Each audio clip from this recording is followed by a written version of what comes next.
அனைவருக்கும் வணக்கம். சற்றுமுன் வெளியான முக்கிய அறிவிப்பின்படி பிரதான் மந்திரி கிசான் சம்மான் நிதியின் 21வது தவணை தேதி குறித்து தற்போது முக்கியமான மகிழ்ச்சியான அறிவிப்பு ஒன்று வெளியாகியுள்ளது.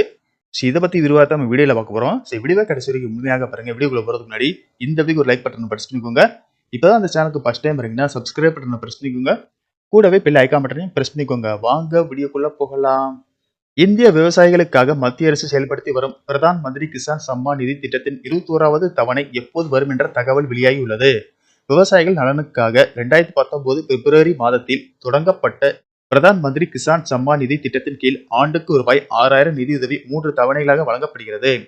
ஒவ்வொரு 4 மாதத்திற்கும் ரூபாய் 2000 என விவசாயிகளின் வங்கி கணக்குகளில் நேரடியாக வரவு வைக்கப்படுகிறது. இதுவரை 20 தவணைகளாக இந்த உதவித்தொகை வழங்கப்பட்டுள்ள நிலையில் கடைசியாக பிரதமர் நரேந்திர மோடி கடந்த ஆகஸ்ட் மாதம் 20வது தவணை நிதியை உத்தரப்பிரதேசம் வாரணாசியில் நடைபெற்ற நிகழ்ச்சியில் வெளியிட்டார்.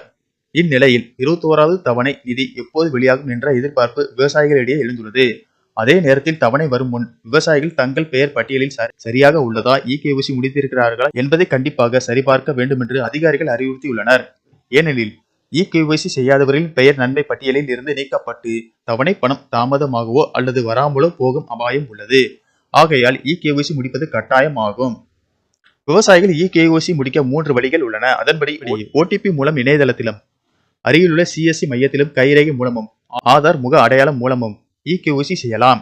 புதியவர்கள் அதிகாரப்பூர்வ தளமான pmkisan.gov.in இல் சென்று புதிய பதிவு செய்து விவரங்களை நிரப்பினால் போதும். இவர்களுக்கு ஒவ்வொரு மாதத்துக்கும் ரூபாய் 2000 என வருடத்திற்கு ரூபாய் 6000 நேரடி நிதி உதவியாக கிடைக்கும். 21வது தவணை நவம்பர் 2025 இறுதிக்குள் அல்லது டிசம்பர் தொடக்கத்தில் வரக்கூடும் என்று தகவல்கள் வெளியாகியுள்ளன. அதுவரை விவசாயிகள் தங்கள் பயனாளி நிலையை சரிபார்த்து PM கிசான் போர்ட்டலில் உங்கள் இகேஒய்சி புதுப்பிக்கப்பட்டுள்ளதா என்பதை உறுதி செய்யுமாறு அறிவுறுத்தப்படுகிறார்கள்.